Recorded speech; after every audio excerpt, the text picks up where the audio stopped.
बांग्लादेश में जो बांग्लादेश के सेना प्रमुख हैं वो तुर्की की यात्रा पर जा रहे हैं। वकार उर रजा नाम है इनका, तुर्की की यात्रा पर जा रहे हैं। अब ऐसे में इन दोनों का साथ होना और पाकिस्तान के साथ, पाकिस्तान के कहने पर, जिसका पाकिस्तान का इतना सम्मान वहां हो रहा हो, वहां बांग्लादेश के सेना प्रमुख को बुलवाया जाना और बुला करके खुद अपनी तरफ से रक्षा डील। तो आज मैं आपके सामने ये बताने के प्रयास में हूं कि क्या अभी भी भारत के लिए बांग्लादेश में चिंता खत्म होने की बात है या नहीं है। क्योंकि बांग्लादेश में जिस तरह के हालात हैं वो ऊपर से सुपरफिशियली नहीं दिखाई दे रहे, लेकिन डिप्लोमेटिकली अगर कुछ तैयारियां हैं तो भारत के लिए क्या चिंता का विषय है। क्योंकि शनिवार की सुबह ही बांग्लादेश के जो जनरल हैं वकार उर जमा, वो यात्रा पर निकल चुके हैं। 5 दिवसीय यात्रा है और इसके लिए इन्हें बाकायदा प्रॉपर तरीके से इन्वाइट किया गया है उस समय जब आसिम मुनीर यहां पर जाकर लौटे हैं। चलिए साहब, तो ये आसिम मुनीर के साथ तस्वीरें पहले देख लीजिए। ये 14 जुलाई की है और 19 जुलाई को आप पहुंच जाते हैं। पहले आसिम मुनीर का सम्मान और उनके गले में पदक डलता हुआ देख लीजिए। अब थोड़ा सा इनके बारे में भी जान लीजिए, ये कौन है। असल में शेख हसीना के रिलेटिव हैं। अब आप कहेंगे शेख हसीना के रिलेटिव हैं तो इनको तो नहीं भेजना चाहिए। असल में शेख हसीना के समय पर ही ये जनरल बने थे, लेफ्टिनेंट जनरल वकार उस जमा। उस समय जब शेख हसीना प्राइम मिनिस्टर हुआ करती थी वर्ष 2024 में, तब इन्हें लेफ्टिनेंट जनरल से जनरल बनाया गया था। ये उस समय की तस्वीरें हैं। ये शेख हसीना के रिलेटिव भी बताए जाते हैं, मतलब इनकी बहन के पति कहे जाते हैं रिलेटिव्स में, चाची के चाचा के कुछ टाइप से, ठीक है, रिलेटिव्स भी हैं। और ये सब सेना प्रमुख भी बनते हैं। लेकिन सेना प्रमुख बने 2024 में। अगस्त 2024 में आप जो हुआ वो सबके सामने है। शेख हसीना के लिए वहां से फरमान आ जाता है। शेख हसीना अगस्त 2024 में छोड़कर वहां से निकलती हैं। जब शेख हसीना निकलती हैं तो शेख हसीना का रिलेटिव जो जनरल है, उन्होंने कितना अच्छे से बांग्लादेश के अंदर सब कुछ संभाला, वो अब बांग्लादेश में बड़ा चर्चा का विषय बना हुआ है। सोचिए, ये तारीखों पर अगर आप नजर डालें तो 5 अगस्त को शेख हसीना निकलती हैं। 7 अगस्त 2024 को ये खुद अनाउंस करते हैं वकार उस जमा कि शेख हसीना जा चुकी हैं, अब अंतरिम गवर्नमेंट बनाई जाएगी। और उस अंतरिम गवर्नमेंट के अंदर मोहम्मद यूनुस आते हैं। यानी शेख हसीना के प्रति वफादारी नहीं दिखाई से मतलब देश के प्रति वफादारी, लोकतंत्र के प्रति वफादारी कि चलो जनता ने हटा दिया, चलो कोई बात नहीं, अब अगर अंतरिम सरकार बननी है बना देते हैं। अंतरिम सरकार बनाते हैं, उसके बाद में फिर अनाउंस करते हैं कि 2025 के एंड तक हम लोग इलेक्शन करवा देंगे। यानी कि मात्र 1 साल के भीतर भीतर बांग्लादेश में बाई इलेक्शन होगा। ये बाई इलेक्शन अनाउंस कर देते हैं, वही वाले इलेक्शंस जो कि आपको जिसके माध्यम से ये तारिक रहमान चुन करके आए। इनके द्वारा पूरी तरह जिस समय बांग्लादेश के अंदर भारत विरोध में या तमाम चीजें मोहम्मद यूनुस के द्वारा की जा रही थी, उस समय यह प्रयास किए जा रहे थे कि बांग्लादेश में री इलेक्शन हो। इनके प्रयासों से बांग्लादेश में री इलेक्शन होते हैं। मोहम्मद यूनुस लगातार सारी हरकतें कर रहे होते हैं कि कैसे भारत के खिलाफ बयानबाजी को युद्ध तक ले जाया जाए। ये उससे भी बचा करके बांग्लादेश को निकाल ले जाते हैं। इतना ही नहीं, इस पूरी कहानी में ये इलेक्शन केवल करवाते ही नहीं हैं, बकायदा तारिक रहमान को वापस बुलवाते हैं, जो 17 साल से विदेश में फरारी काट रहे थे। फरारी काट रहे तारिक रहमान बांग्लादेश लौटते हैं, उनका पूर्व सम्मान के साथ स्वागत किया जाता है और करके फिर इलेक्शन कंडक्ट करवाए जाते हैं और उस इलेक्शन में तारिक रहमान प्रधानमंत्री बनकर आते हैं। अब देखिए, शेख हसीना के साथ रह लिए, मोहम्मद यूनुस के साथ रह लिए, अब तारिक रहमान की बारी थी। तारिक रहमान पद पर बैठते ही डे 1 में इन सबसे मुलाकात करते हैं, तीनों सेना प्रमुखों से। सबसे पावरफुल थल सेना का अध्यक्ष होता है पाकिस्तान के अंदर और यहां पर इनसे मुलाकात होती है। इनको मुलाकात में तारिक रहमान, सोचा यही जा रहा था कि पहले दिन ही पद से हटा देंगे, क्योंकि तुम शेख हसीना के समय से हो, तुम्हारा अब कोई टेन्योर सीमित बचा नहीं है, तुमको हट जाना चाहिए। लेकिन तारिक रहमान, तमाम चीजें हेडलाइंस चलती रही, फर्जी खबरें चलती रही, तारिक रहमान ने जनरल को हटा दिया, नहीं हुआ। तारिक रहमान ने बाकायदा वकार उस जमान को बनाए रखा।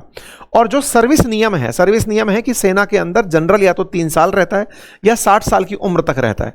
तो 60 साल तो ये इस साल हो गए सितंबर 2026 में, लेकिन इन्हें 3 साल वाला पद कार्यकाल की सितंबर अगले 2027 के अंदर आपको हटाया जाएगा। यानी कि इनको पूरा पद का कार्यकाल सुनिश्चित करके इनको दिया, जून के अंदर, सॉरी।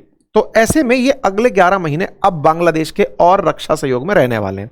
तारिक रहमान इन्हीं के साथ अपनी थल सेना के जितने भी अभी इन दिनों प्रैक्टिसेस चल रहे हैं उन कैंप्स में भी देखे गए और बाकायदा एक बढ़िया केमिस्ट्री इन लोगों के बीच में यहां पर ऑब्जर्व की गई।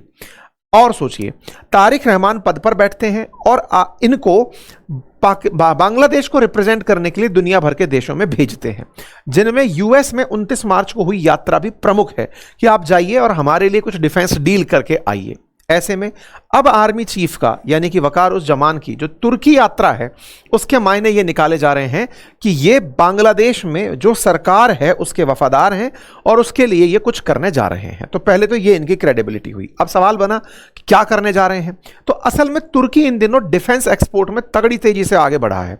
जब से रशिया यूक्रेन युद्ध शुरू हुआ, बायरख्तार ड्रोन्स ने रूस को नुकसान पहुंचाया, उस समय से तुर्की के जो ड्रोन्स हैं वो दुनिया भर में बेचे जा रहे हैं और उन्हीं ड्रोन्स को हाल ही में बांग्लादेश में भी देखा गया भारतीय सीमा के साथ। ऐसे में खबर आती है कि तुर्की के विदेश मंत्री बांग्लादेश की यात्रा पर आते हैं और यहां पर इनके बीच सैन्य खरीद को लेकर समझौते होते हैं। तो कुल मिलाकर खबर यह है कि ये जब जा रहे हैं तो बांग्लादेश के अंदर अब तुर्की का रक्षा सहयोग बढ़ने वाला है, क्योंकि हाल ही में आर्टिलरी गन, आर्टिलरी गोला बारूद, शैल, छोटे हथियार और बायरख्तार ड्रोन समेत तमाम चीजें यहां देखी गई हैं। अब सवाल बनता है कि तुर्की और बांग्लादेश नजदीक आ गए तो इसके मायने क्या निकाले जाएंगे।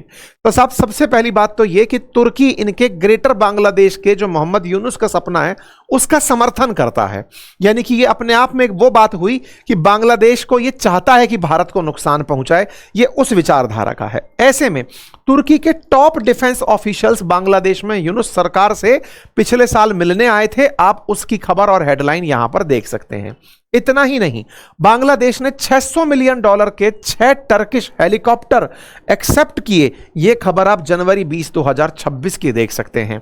यह अटैक हेलीकॉप्टर मिसाइल से लैस और गोला बारूद से लैस इन्होंने $600 मिलियन में तुर्की से खरीदे।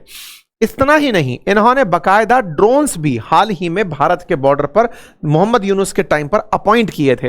साथ में इसी साल जून 2026 में यहां के यानी तुर्की के जो विदेश मंत्री हैं वो यहां पर पहुंचते हैं, जिनका नाम हकान फिदान है, और वो यहां पहुंच करके 2+2 कंसल्टेशन के लिए तारिक रहमान से बात करते हैं कि हमारा डिफेंस मिनिस्ट्री और विदेश मंत्रालय आपसे 1-2 बात करना चाहता है। यानी कि यहां पर बहुत तेजी से रिलेशन आगे बढ़ रहे हैं। बढ़वा कौन रहा है? पाकिस्तान। चाह क्या रहा है कि पाकिस्तान के मंसूबे बांग्लादेश में पूरे हों। बिल्कुल इस प्रकार के काम, और इसी कारण से आप 9 जुलाई 2026 की खबर देखते हैं कि भारत के मात्र सीमा से 100 किलोमीटर भीतर 100 किलोमीटर की रेंज में बोगुरा नामक जगह पर तुर्की के साथ मिलकर बांग्लादेश ड्रोन फैक्ट्री लगाने के लिए आदेश दे देता है। यह रहा वो जगह बॉर्डर से 100 किलोमीटर की दूरी पर, जो कि भारत के लिए बहुत स्ट्रेटेजिकली इंपॉर्टेंट होगा। अगर यहां पर टर्किश ड्रोन होंगे, टर्किश ड्रोन का निर्माण होगा, संवेदनशील जगह। कुल शॉर्ट में बात इतनी है। बांग्लादेश पूरा बॉर्डर अपने साथ कनेक्टेड है तो पूरे संवेदनशील माना जाए, लेकिन कुल मिलाकर यह है कि बांग्लादेश अब तुर्की की मदद से सैन्य ताकत बढ़ा रहा है। एक तरफ पाकिस्तान चाइना की तरफ से इनकी मदद करवा रहा है, तुर्की की तरफ से करवा रहा है। कुल मिलाकर बांग्लादेश में पाकिस्तान अब अपने मंसूबों को कामयाब करने के लिए एक फ्रंटियर और खोल रहा है। क्या यह चुनौतीपूर्ण बात है? बिल्कुल चुनौतीपूर्ण है। कैसे?